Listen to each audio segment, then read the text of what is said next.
Hello बच्चों, कैसे हैं सब आप लोग। मैं प्रवीण कुमार, आप सबका केमिस्ट्री का मेंटोर। 11th क्लास का ऐसा टॉपिक एक चुने हैं, छोटा सा लेकिन बहुत ज़रूरी। ठीक है, कौन सा? ग्रुप 14। 11th क्लास का है। बोर्ड पेपर हो गए हैं, बच्चों का मन तो कर नहीं रहा पढ़ने का, लेकिन क्या करें, पढ़ना पड़ेगा, 12th के बोर्ड से। ठीक है, 14 ग्रुप के बारे में बात होगी। इसको हम क्या बोलते हैं? Carbon family elements. इसके मेंबर कौन कौन से, इसके घर में कौन कौन रहता है?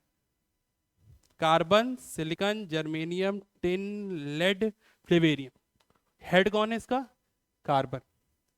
अब carbon, silicon, germanium, tin, lead के बारे में क्या क्या उसकी मेटेलिक कैरेक्टर्स हैं, क्या electronegativity down the group increase होगी, डिक्रीज होगी, बॉन्डिंग कैसी रहेगी, साइज बढ़ रहा है तो रेडियस कैसा रहेगा, ठीक है, डेंसिटी की पे क्या प्रभाव पड़ता है जब नीचे जा रहे हैं या ऊपर जाएंगे ग्रुप के। ठीक है, तो हम बात करते हैं नेक्स्ट उसकी इलेक्ट्रॉनिक कन्फिगरेशंस के बारे में। Carbon, silicon, germanium, tin, lead. Carbon, silicon, germanium, tin, lead.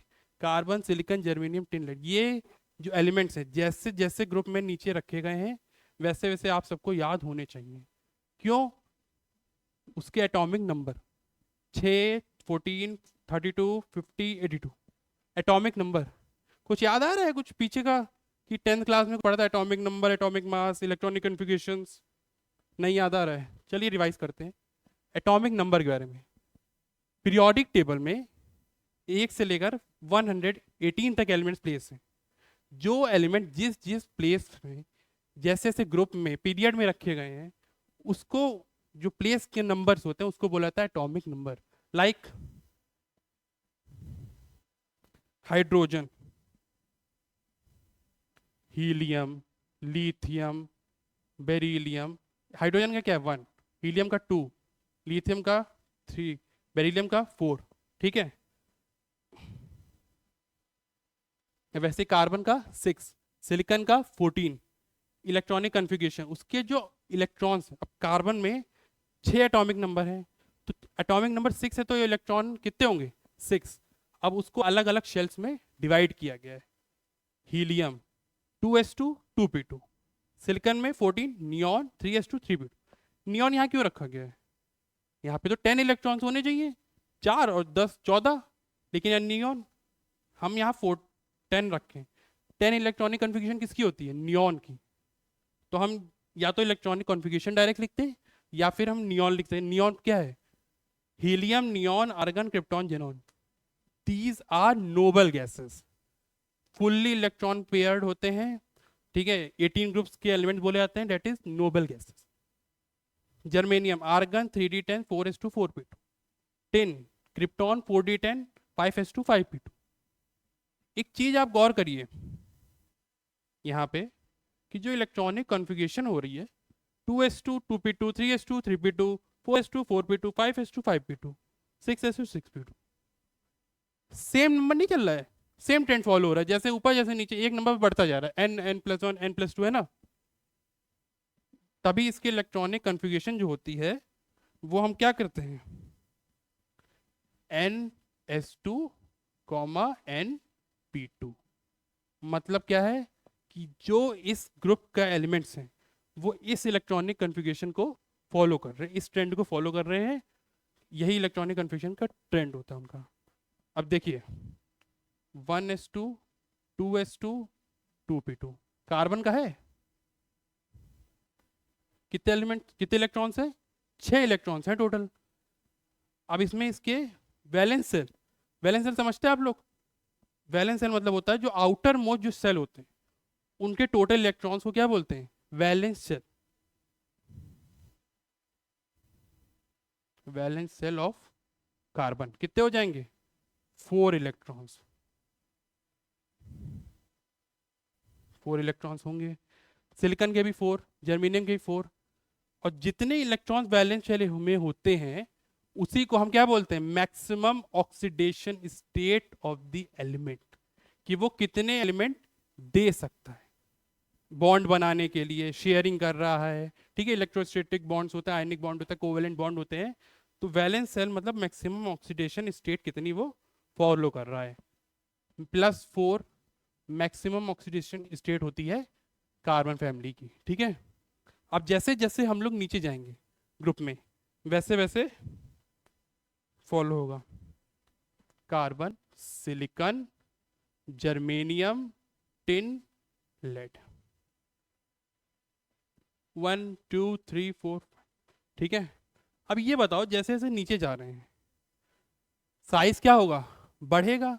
Electronic configuration shells देख रहे थे, बढ़ नहीं रहे थे, 2s2 3s2 3p2 4s, shells बढ़ रहे थे। जब शेल्स बढ़ रहे हैं तो मतलब ये है जैसे जैसे नीचे जाएंगे ग्रुप में साइज क्या होगा, बढ़ेगा।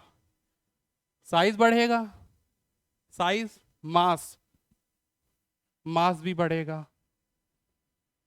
और मास बढ़ रहा है तो अपने आप क्या बढ़ेगी, डेंसिटी, कि मास और डेंसिटी डायरेक्टली प्रोपोर्शनल होता है, ठीक है।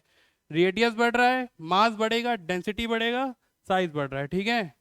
अच्छा जैसे साइज बढ़ रहा है, ठीक है। अब साइज बढ़ रहा है तो मतलब इलेक्ट्रॉन जो छोटे होते हैं, स्मॉल साइज होंगे, तो उसमें तो जब छोटे होंगे तो अपने जो बाइंडिंग है उनकी वो बहुत क्या होती है, स्ट्रांग होती है। बड़े वालों को मतलब नहीं, वो उनकी साइज बिग है, वो उनका स्मॉल हो जाती है टेंडेंसी पकड़ने की, लेकिन छोटे वाले जो होते हैं उनकी टेंडेंसी स्ट्रांग होती है, ठीक है। तो जैसे इलेक्ट्रॉन की जो आयनाइजेशन एनर्जी बोलते हैं, उसको क्या बोलते हैं, आयोनाइजेशन एनर्जी।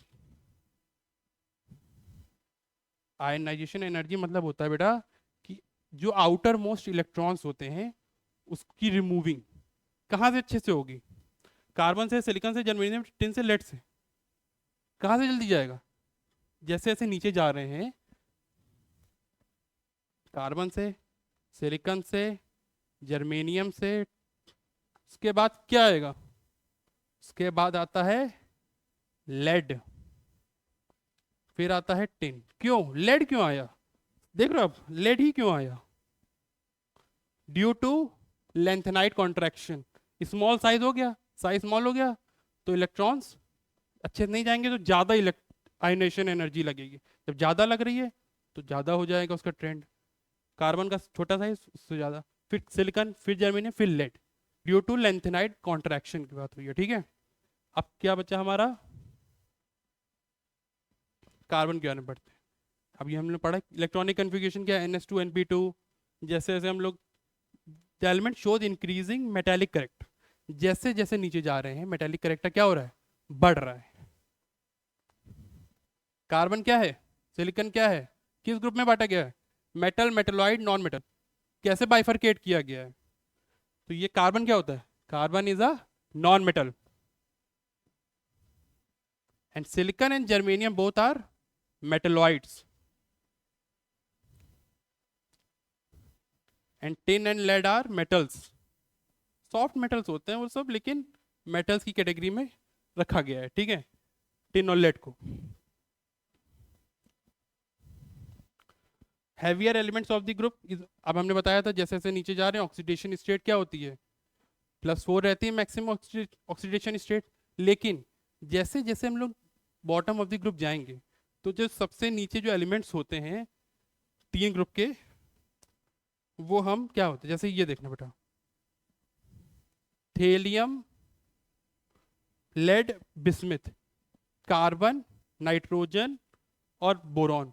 ये 3 फैमिली की जो एलिमेंट्स हैं, ड्यू टू लेंथेनाइट कॉन्ट्रैक्शंस और due to inert pair effect, size बड़ा होता जा रहा है तो मैक्सिमम ऑक्सीडेशन स्टेट 4 नहीं रिजेंबल कर पाएंगे, पुअर स्क्रीनिंग इफेक्ट हो जाएगी, जिस वजह से थेलियम, लेड और बिस्मिथ की ऑक्सीडेशन स्टेट मैक्सिमम कितनी होती है, +2, due to inert pair effect, ठीक है।